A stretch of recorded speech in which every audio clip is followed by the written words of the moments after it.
गद्दार जो था उसको पार्टी ने निकाल दिया।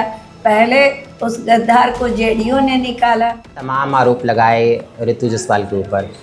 तेजस्वी की सभा में जो भीड़ आ रही है, क्या लग रहा है कि वो वोट में तब्दील होगी आरजेडी को? वोट के जो मुसलमान हैं वो आरजेडी से काफ़ी नाराज़ लग रहे हैं, नाराज़ दिख रहे हैं। नमस्कार, आप सीतामढ़ी लाइव देख रहे हैं। मैं हूं राहुल। मेरे साथ इस वक्त परिहार विधानसभा से राजद की प्रत्याशी डॉक्टर स्मिता पूर्वे जी हैं, जिनसे हम बिहार विधानसभा चुनाव को लेकर कुछ सवाल जवाब करेंगे। स्वागत है आपका सीतामढ़ी लाइव में। धन्यवाद, आपका बहुत धन्यवाद और आपके सभी व्यूवर्स को भी मेरा नमस्ते। आप ये बताइए कि आप राजनीति से पहले समाज सेवा कर रही थी और लगातार लोगों के बीच एक समाज सेवक के रूप में रहना और एक राजनीतिक व्यक्ति के रूप में रहना, दोनों में कितना अंतर लगता है? देखिए, आपको मैं बताना चाहूँगी कि समाज सेवा से तो मैं शुरू से ही जुड़ी रही, क्योंकि मेरी शादी एक होता है ना कि एक मेरी रुचि भी थी इसमें कि समाज सेवा करूं, और इत्तेफाक से मेरी शादी भी पॉलिटिकल घराने में हुई। तो पॉलिटिक्स में तो उस समय मैं नहीं थी, लेकिन जो हमारे घर सब हमारे क्षेत्र के लोग आते थे उनकी सेवा करना, और भी जब मैं क्षेत्र में अपने आती रहती थी, पर समाज सेवी के रूप में आप ज़रूर ये कहना सही है। लेकिन ये जो अपना मेरा जो क्षेत्र है वो मेरा ससुराल है, तो मैं बहू के रूप में सेवा करती थी। और अभी भी जो मैं पॉलिटिक्स में आई हूँ, तो बस मेरा यही कहना है कि जो मेरा मतलब पॉलिटिक्स में आने से मेरा परिवार तो नहीं बदल जाएगा ना, तो ये पूरा परिहार विधानसभा मेरा परिवार है, तो उसी तरह से मैं सेवा कर रही हूँ और करती रहूँगी। आपके ससुर रामचंद्र पूर्वे जी को काफ़ी लंबा राजनीतिक अनुभव रहा है, क्या कुछ उनसे सीखने को मिलता है घर में? उनसे मुझे बहुत चीज़ सीखने को मिला है कि एक तरह से मुझे ये सीखने के लिए मिला है कि अपना काम ईमानदारी से करना, और सबसे बड़ी बात है कि मेरे ससुर से मैंने ये सीखा कि आप अगर लोगों के लिए दिल से काम करते हैं तो उनका जो प्यार है, आपको आशीर्वाद है, हमेशा मिलेगा।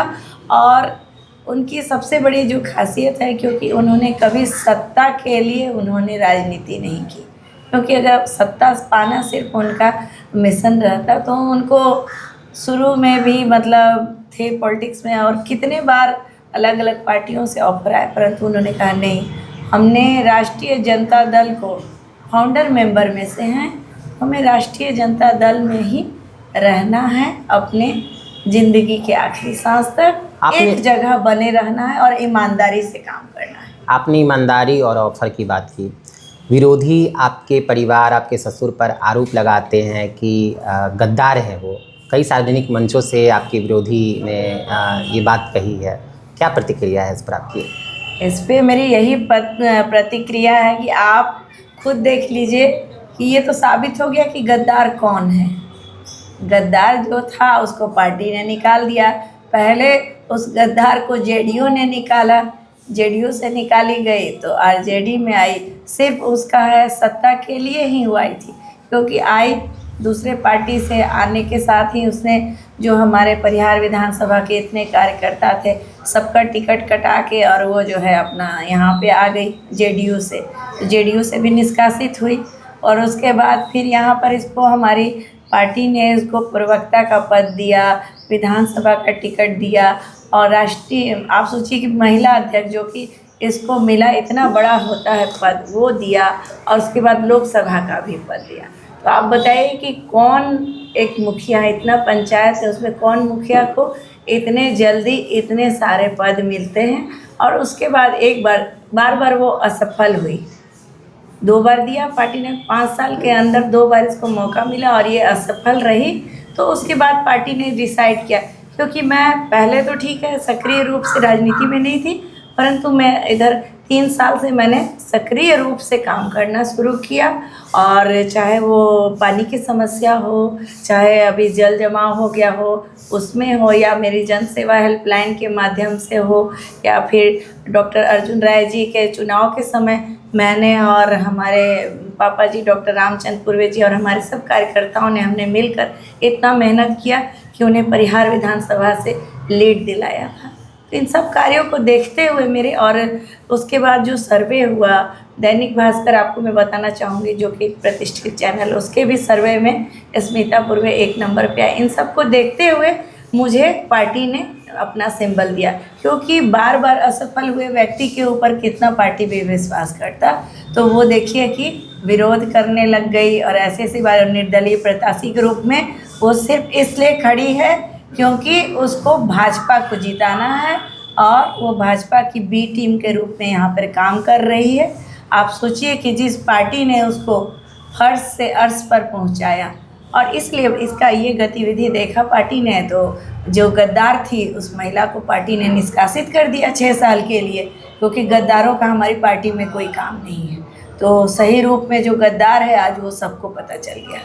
और आपको एक और बात मैं बताना चाहती हूँ, वो कहती है कि अगर स्मिता पूर्वे को छोड़कर किसी को भी टिकट मिलता तो हम सपोर्ट करते। क्यों भाई, क्यों स्मिता पूर्वे से तुमको दिक्कत है? स्मिता पूर्वे में क्या कमी है? स्मिता पूर्वे टैलेंटेड नहीं है, स्मिता पूर्वे पढ़ी लिखी नहीं है, स्मिता पूर्वे सारे प्रत्याशियों में सबसे ज़्यादा पढ़ी लिखी है। आप यहाँ पे जो 3 महिला हैं सबका आप डिग्री देखिए और शिक्षा का स्तर देखिए कि किसका ज़्यादा है। तो क्यों स्मिता पूर्वे से आपको एलर्जी है? क्योंकि आप पर्सनल अपना दुश्मनी निकालने आई हैं यहाँ पे। आपने डॉक्टरेट किया है। जी हाँ।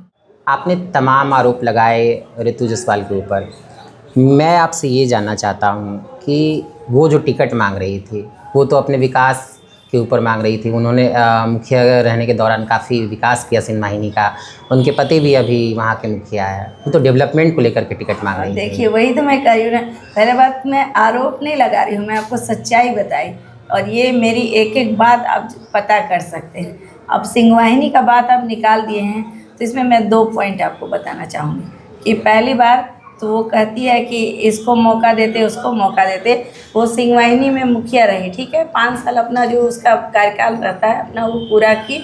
उसके बाद वो क्या सिंहवाहिनी पंचायत में और कोई कार्यकर्ता नहीं था, उसका कोई और आदमी नहीं था कि वो टिकट दूसरे को दिला दे। फिर उसने अपना जो है मुखिया का चुनाव अपने पति को लड़वाया। तो आप सोचिए कि इसकी मंशा क्या है। और सिंहवाहिनी पंचायत में मुझे कुछ कहना नहीं है, आप बस एक बार घूम जाइए अपनी टीम को ले जाकर और वहाँ के लोगों से आप बात करिए, आपको विकास नज़र आ जाएगा। प्रत्यक्ष जो होता है ना वो आपको सामने नज़र आ जाएगा कि क्या विकास है, क्या रोड है, क्या नाला है, क्या है, मतलब ऐसी स्थिति है, लाइट क्या है।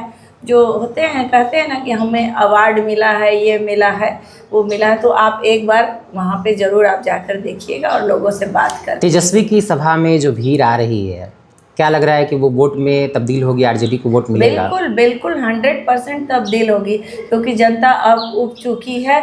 इस तरह की जो निकम्मी सरकार है उससे बिल्कुल उब चुकी है, और जनता चाहती है कि युवा हमारा नेता हो जो कि विकास के विजन को दे सोचे।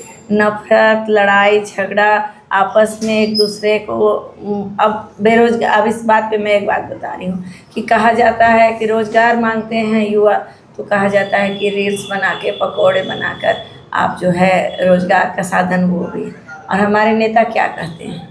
वो कहते हैं कि हम आपको रोज़गार देंगे, हम प्रत्येक घर से सरकारी नौकरी देंगे, हम माई बहनों को आत्मसम्मान की एक राशि देंगे, हम बुजुर्गों का सहारा बनेंगे, हम युवाओं की आस करेंगे, हम सही तरीके से एग्ज़ाम होने देंगे, हम युवा जो फॉर्म भरते हैं उसका खर्च हम बेयर करेंगे, हम युवाओं के लिए जो पेपर लीक की घटना होती है वो नहीं होने देंगे। तो आप समझ सकते हैं इन सब बातों से जो युवा हैं, जो बुजुर्ग हैं, जो महिलाएं हैं, सभी की एक उम्मीद जगी है हमारे नेता आदरणीय तेजस्वी प्रसाद यादव जी। और हम उनको ये भी मालूम है कि हमारे नेता जो वादा करते हैं उसको पूरा करते हैं। तेजस्वी यादव आपके लिए वोट मांग रहे थे तो उन्होंने मन से कहा था कि दातून के चक्कर में पेड़ नहीं काटना चाहिए।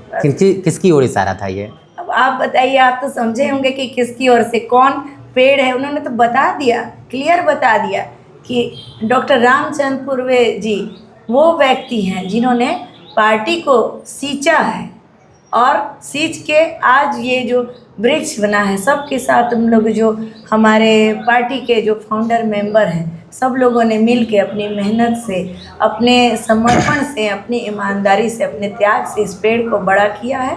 और उसमें एक आध टहनी जो छूट गई थी, तो जो दातुन था, जो दातुन तोड़ दिया गया है, तो अब उस दातुन को उनका कहना है कि दातून के चक्कर में पेड़ मत उखाड़िए। तो आप समझ जाइए कि कौन दातून है और कौन पेड़ है। अभी कुछ दिनों पहले की बात है, परिहार और सोनबरसा के इलाकों में पेयजल को लेकर के एक गंभीर समस्या उत्पन्न हो गई भी थी। आप वहाँ से प्रत्याशी है, क्या कुछ इसका उपाय हो सकता है इन इलाकों के लिए? देखिए, ये मैं बताना चाहूँगी क्योंकि जनसंपर्क में जब मैं सक्रिय रूप से आ गई तो मैं हमेशा अपना सभी जो है एक एक पंचायत हुआ, एक एक गांव में मैं जाकर विजिट करती थी। तो देखा मैंने कि इतनी पानी की गंभीर समस्या थी कि कई जगह तो महिलाएं एकदम रो दे रही थी कि एक घड़ा पानी लाने के लिए उनको 1-1 किलोमीटर जाना पड़ता था। तो उस समय तो तत्काल में मैं सोची कि अभी मैं क्या करूं, तो मैंने उस समय अपने 15 टैंकर करीब 2 महीने तक मैंने सभी पंचायत में सुबह से लेकर रात तक चलवाए। लेकिन वो कहीं न कहीं टेम्प्रोरी व्यवस्था थी। हालांकि बारिश हुई उसके बाद मानिए थोड़ी स्थिति ठीक है, लेकिन मैं ये देखती हूँ कि ये समस्या एक बार की नहीं है, ये फिर गर्मी आएगी, फिर समस्या आएगी। तो इसके लिए मैंने एक अपना विज़न मैंने सोच के रखा है और ये मैं करने वाली थी, परंतु फिर हम लोग का पार्टी का बहुत सारा काम आ गया इस वजह से। लेकिन वो मेरा विज़न रेडी है कि हमारा एक हम रिसर्च टीम बुलवाएंगे जो IITian सब की है और उसमें साइंटिस्ट है जो कि वाटर के लिए काम करते हैं। और उसमें मैं बताना चाहूँगी कि मेरा एक भाई भी है जो कि वाटर लेवल क्यों नीचे जा रहा है, उसका क्या है, उसको किस तरह से जल को संरक्षित किया जाए, उन सब पे वो काम करते हैं।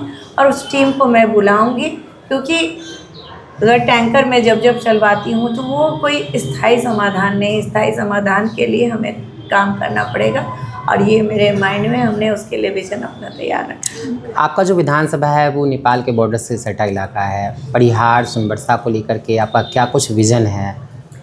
परिहार सोनबरसा को लेके मेरा यही विज़न कि सबसे पहले तो देखिए यहाँ पे भ्रष्टाचार बहुत फैला हुआ है, लोग त्रस्त हो चुके हैं। छोटा छोटा काम है, ये जन्म प्रमाण पत्र बनाना, राशन कार्ड, इंदिरा आवास हुआ, फिर आपका दाखिल खारिज है, हर चीज़ के लिए छोटे छोटे काम के लिए भी बिना पैसा के कुछ नहीं होता है। और बेरोज़गारी तो इतनी यहाँ बढ़ी है कि यहाँ के युवा सब पलायन करके जाकर लुधियाना हुआ, दिल्ली, अहमदाबाद यहाँ जाके काम करते हैं। तो हम अपने नेता के विकास के विज़न को लेकर चलेंगे और हमारा है हम एक कार्यालय खोलेंगे अपना, RJD का एक कार्यालय रहेगा, उसमें हमारा स्टाफ रहेगा और उसमें यहाँ के ही युवा सब जो रहेंगे क्योंकि हमारा जो परिहार विधानसभा है वहाँ के युवा सब एक तो खेल में भी बहुत अच्छे हैं, मैं आपको बताना चाहूँगी, और पढ़ाई के लिए भी बहुत कॉन्शियस हैं। तो सबके साथ मिलकर हम लोग अपना चर्चा करेंगे कि किस तरह से इन सब कामों को करें।